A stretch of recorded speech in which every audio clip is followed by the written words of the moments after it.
Taip, tai posistemės uždaviniai buvo vieningas standartas laboratorinių tyrimų duomenų apsikeitimui ir technologinių priemonių medicinos nomenklatūrų ir klasifikatorių valdymui, laboratorinių tyrimų paslaugų duomenų pateikimui į SPBIS proceso sukūrimas, ir tų laboratorinių tyrimų dekomponavimas ir struktūros atnaujinimas, ir be abejo centralizuotas laboratorinių tyrimų duomenų apsikeitimas tarp SPBIS-o, HIS-ų, LIS-ų bei portalų. Tai portalų, tai gydytojo, pacientų ir adminų.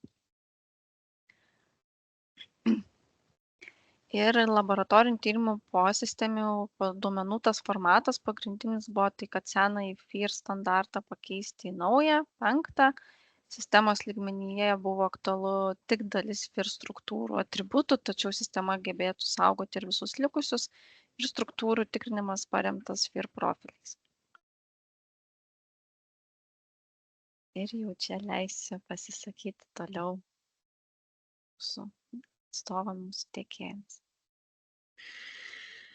Tai taip, čia aprašymas yra administratoriaus portalo. Pradėsime nuo to. Iš esmės, pagrindinės funkcijos administratoriaus portalo yra nomenklatūrų importavimas, jų stebėjimas, reguliavimas dažnumo to importavimo. Taip pat galimybė valdyti administratoriam šablonus SPI ir nacionaliniu lygiu. Ir taip pat nustatyti prioritetus tyrimam, kada pasirinkamas iš sąrašo, iš dropdowno. Čia detaliau galėsite pasiskaityti, aš manau, kada persius jum skaidras.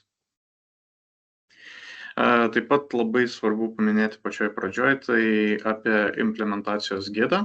Linką čia nurodau. Manau, kad jum ir persius, jūs gausite ir su skaidram, galbūt ir pačiam chatą pamatysite.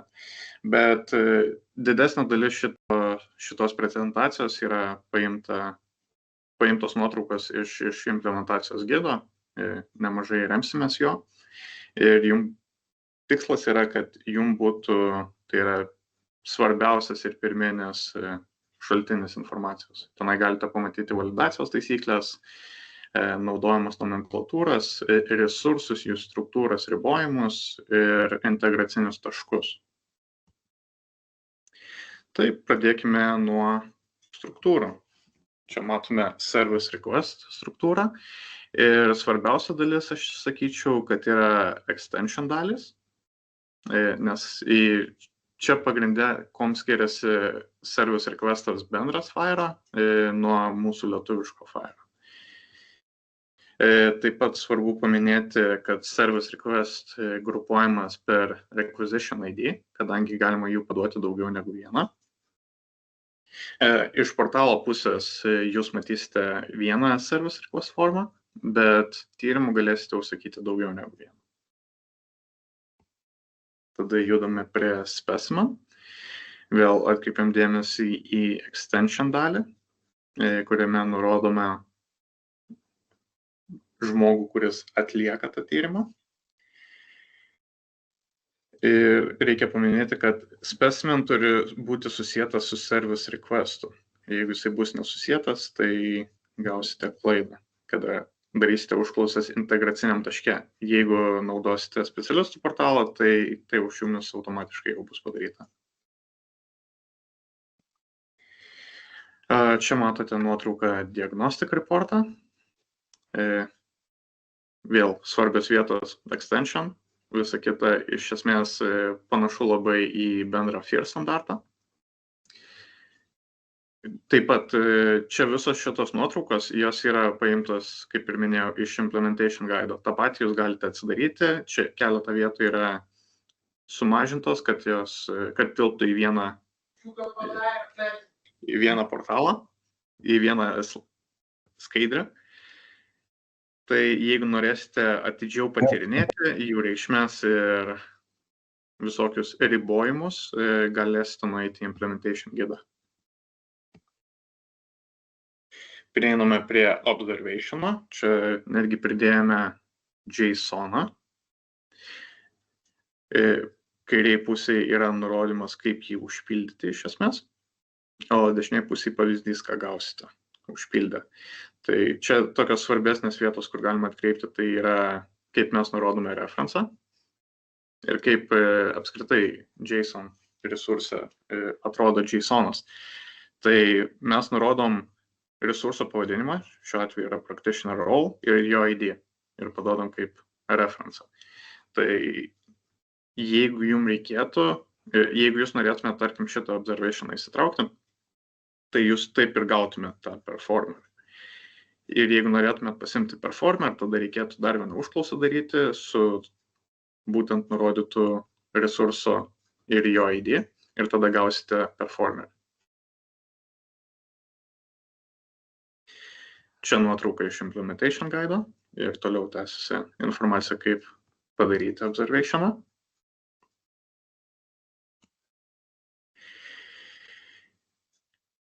Compositionas. Compositionas yra iš esmės, prie jo reikia pridėti E200 skirtingas formas. Jų yra 3, tai E200U, tai yra registracija, E200R tai yra ėminys ir A200 APS tai yra atsakymas. Jos būtinai turi būti pridėtos į compositioną ir jeigu ateityje norėsite modifikuoti, tai būtina pridėti ir priežastį, dėl ko modifikavot. Jinai nėra būtina, kai pirmą kartą siunčiat, bet kai antrą kartą siunčiat, jį būtų gerai nurodyta.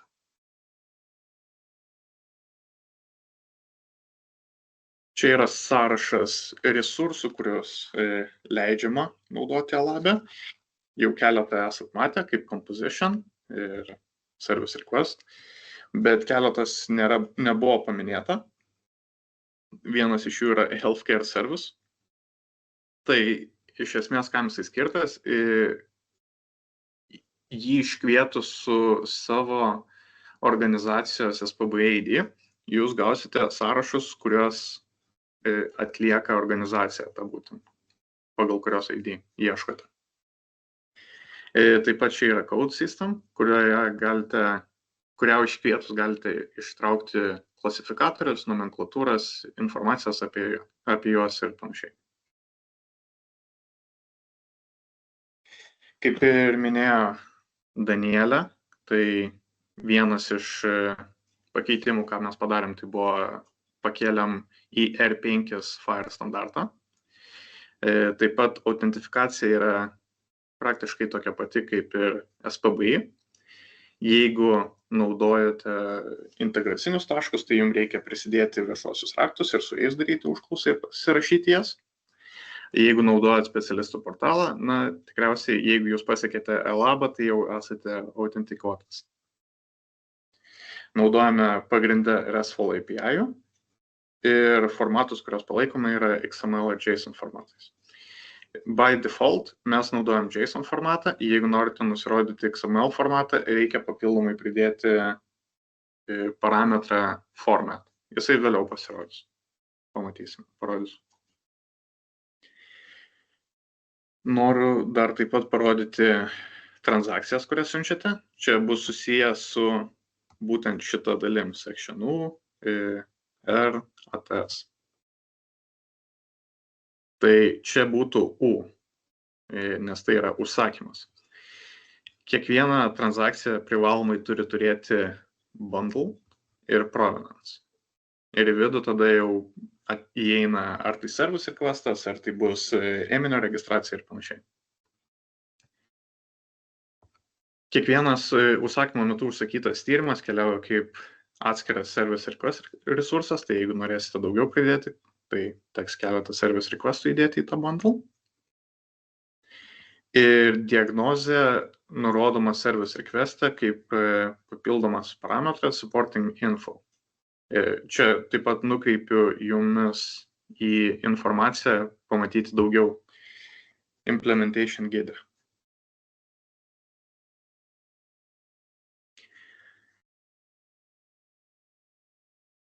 Prieiname tyrimo ėminio transakciją.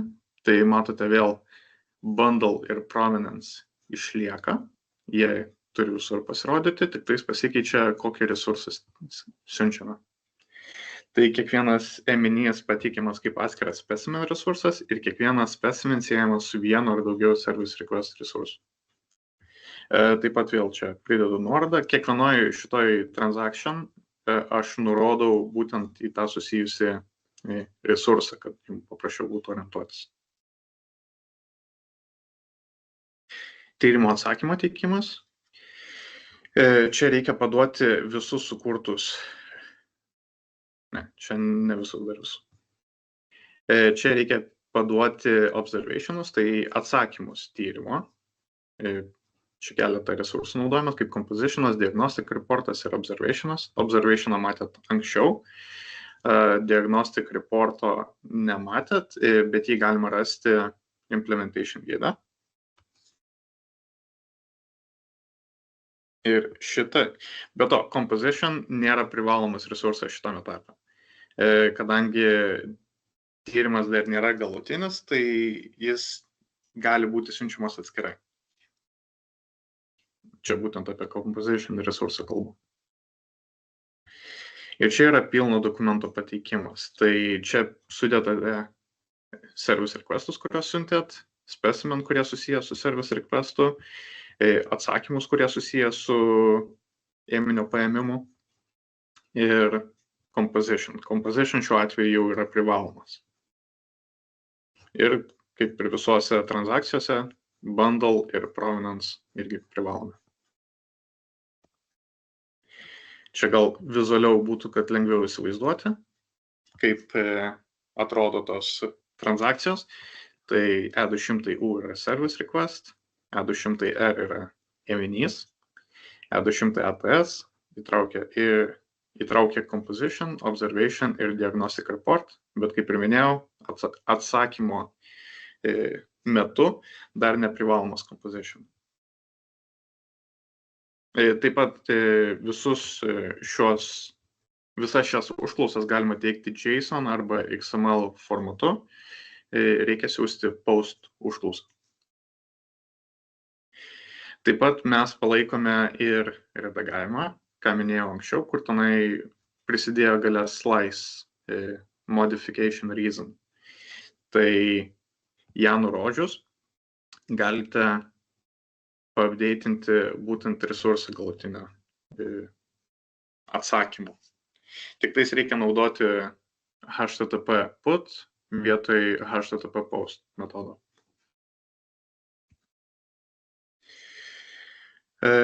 Prieiname get užklausas integraciniam taškam. Tai čia yra keletą bendrų parametrų, kurios naudojama visiems get metodam. Bet to pačiu yra ir atitinkamai nuo resurso jiems specifinis kažkoks paieškos parametras. Čia matome service request paieškos parametrus. Tai tikriausiai naudosite pagrindinius yra pacientas, tai nurodyti pacientą, specifiniam pacientui užsakymus gauti, arba requisition ID, tai jeigu nurodyta keletą service requestų, galima naudoti būtent jų requisition ID, kuris skirtas surišti service requestam tarpusavį.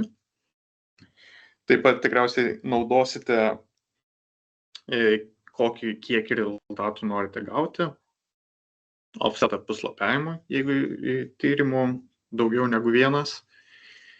Ir galbūt kai kurie iš jūsų naudos formatą, nes norės nurodyti XML vietoj JSON. Jeigu naudojate JSON, format nėra būtinas. Čia keletas service request užklausų pavyzdžių ir kaip jos išsiverčia. Tai čia nurodomas requisition ID ir pagal jį įsitraukiame resursą, bet to pačiu ir galime naudoti paciento asmens kodą, nurodydami taip, patient.identifier, nurodome tada SPBI identifier linką, tai yra šitas, ir nurodome tada pipe vadinamą ir ID. Tokiu atveju mes gausim specifinio paciento visus service requestus. Jeigu norėsime specifinių ar kažkokią datą uždėti, galima naudoti papildomus užklausos parametrus. Prieiname prie specimen užklausų. Čia irgi iš esmės didesnė dalis atsikartoja kaip ir service request'ai, prisideda collector, collected, tai ėminio paėmimo data ir laikas ir paėmusios specialisto įdarbinimas. Ir galime pamatyti, kaip galime įsiųsti užklausas. Dar taip pat nurodome typą, kuris reiškia ėminio tipą ir čia jo ID. Taip pat nurodome, kaip ir jau praeitam pavyzdį matėme tokį patį pavyzdį, nurodome klasifikatorių ir jo ID. Taip pat čia pavyzdys su offsetu ir countu. Tai reiškia, kad nuo 40 įrašo aš noriu gauti 10 įrašų. Diagnostic report. Irgi prisideda keletą naujų, jam unikalių, tai based on. Kitų, dar šitas, result interpreter. Tai rezultatą patvirtinęs asmuo. Ir čia užklausos pavyzdys. Čia nurodoma data. Galite datą nurodyti ir kituose tyrimuose, kituose užklausėse. Taip pat nurodomas pagal gautų tyrimų kodas ir čia yra atlikusios organizacijos ID, SPB ID.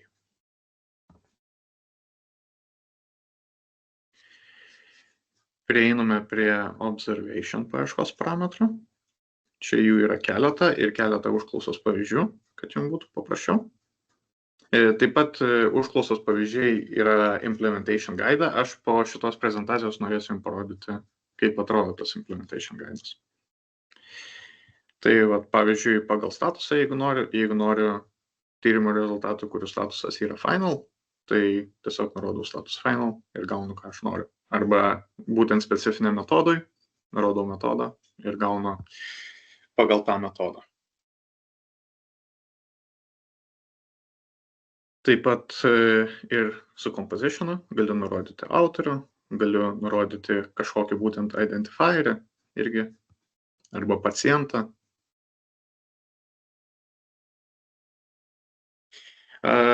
Kiti integraciniai taškai, kadangi, kaip ir matėte seniau, kad galima atšaukti ir redaguoti, tai pas mumis sistemoje atsiranda skirtingos to failo versijos.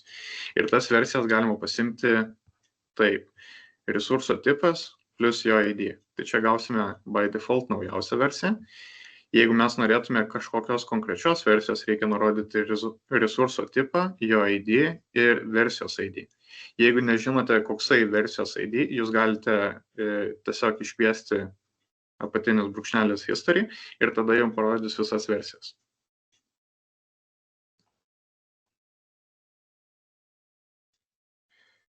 Taip, čia skaidrių pabaiga, bet aš visai norėčiau jums parodyti tą implementation gidą, kurio remiausi. Taigi matote, čia galima daug informacijos gauti nuo integracinių scenarijų aprašymo, kaip patogiau integruotis iki resursų ir profilio aprašymų, jų ribojimų, pavyzdžiui, galima pasižiūrėti tą patį service requestą. Čia yra ta pati, kaip matote, nuotrauka kaip iš skaidrių ir galima pasižiūrėti, kaip jas išsiųsti su pavyzdžiais. Čia yra XML formatu, čia yra JSON formatu, o čia yra skaitomesnė kalba. Taip pat galime pamatyti validacijos taisyklės ir kaip jos yra implementuotos. Čia yra labai naudingas dalykas, jeigu jūs užkliūtumėte ant kokios validacijos taisyklės ir nesugebėtumėte praeiti jos, galite pasižiūrėti būtent ant kurios vietos kliūnate ir kurią vietą mes tikriname su būtent specifinė taisyklė. Tai daugiau tikriausiai aš ir pasakiau, ką norėjau. Tai perduodu žodį Danieliai, manau. Tai gerai, tai dar esam sutarę, kad šiek tiek padės ir pademonstruos Evaldas, kaip atliekamos getas ir transakcijos, tai dar tada Evaldą paprašysiu šitoj vietoj pagalbos. Gerą dieną visiems. To aš pabendrinsiu ekraną. Čia demonstruosiu, kaip aš per Postmaną siunčiu. Vieną iš kažkurių getų galiu parodyti, aš čia, aišku, prasiuntęs, bet dar galiu. Čia kreipiuosi į mokymus, organizacijos pagal identifierį, įmu pagal jar kodą, vis tiek reikės transakciją UUID išsitraukinėti. Man pagal šitą jar kodą duoda visą responsą ir aš tada paminėsiu šitą UUID, kuri transakcijai perkintamosios, bent jau aš įtraukiu. Tai kaip yra transakcijoje įdedamas va šitas, to.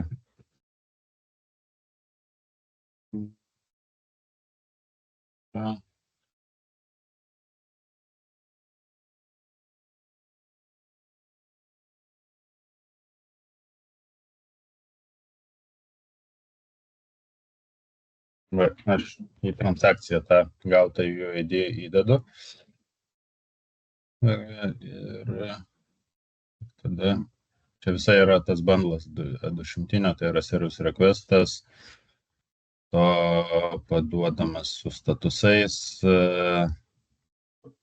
encounteris, toliau performeris nurodomas, po to čia yra pirma dalis service requesto, po to yra specimen dalis, irgi visi šitie duomenys paduodami, tas pats organization UUID, kur per getą išsitraukiau, tas registracijos kodas, ėminė tipas, po to kūno padėties, ėminė paėmimo metu, kas surinko. Tai va čia yra specimeno blokas, po to compositionas formuojasi, irgi paduodami visi parametrai. Toliau yra diagnostic reportas, irgi blokas, paduodamas su visais tyrimų rezultatais. Čia yra value quantity nurodomi ir observationai. Ir aš galiu pasiūsti šitą visą. Ir viskas. Suvažiavo visą 200, gavau teigiamą rezultatą, viskas susikūrė, čia service requestas, atskirai sugeneruojamas UUID jam visiems. Tai va, tai nežinau, galim dar kažką pasižiūrėti, kaip pasiimti nomenklatūras. Tarkim, irgi čia aš visada kintamos linkas irgi į mokymus kreipiuosi, labas, per Fire, Code System ir į medicinos metodiką pasiunčiam.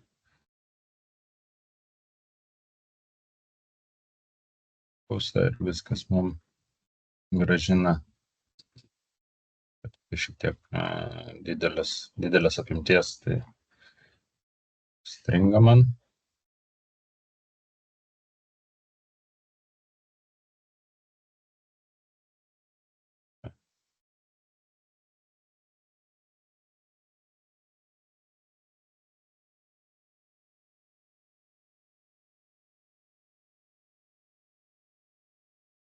Ir čia daug visą sąrašą gaunam nomenklatūrų.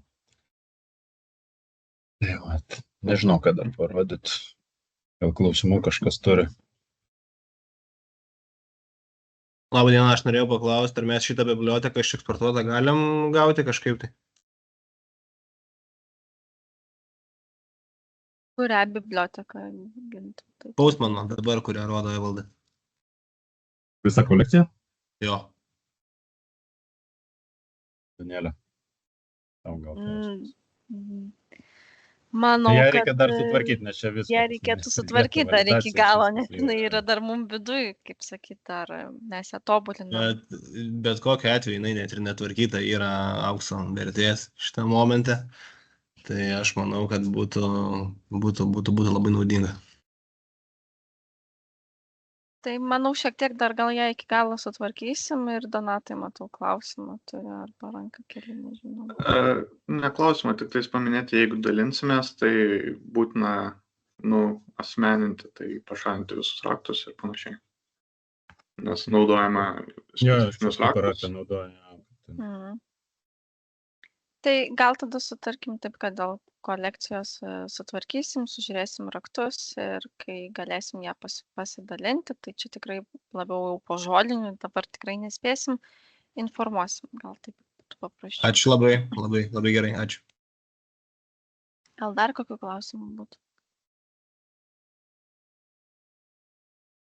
Gal šiaip kažkas yra neaišku, sudėtinga padaryti, tai galim tikrai parodyti. Arba jeigu atskirai galima planuoti susitikimą, jeigu kažkas kažkam nepavyksta susiskambinti per Teamsus, mytą pasidaryti ir pasižiūrėti, kas nesigauna. Tai jeigu klausimų neturit, tai paprašytumėm tada parašyti elektroninius paštus įsirašinėjimą, mes pasidalintumėm įrašų ir informaciją ir galėtumėt ir su savo kolegom pasidalinti, kurie gal šiandien negali dalyvauti. Aš šiek tiek vėliau prisijungiu, atsiprašau, dar tas skaidrės irgi mes kažkur gausim, ar ne? Taip, atsiųsim ir jas į ką patalpinsim skaidrės, tai galėsim Labai gerai. pasižiūrėti.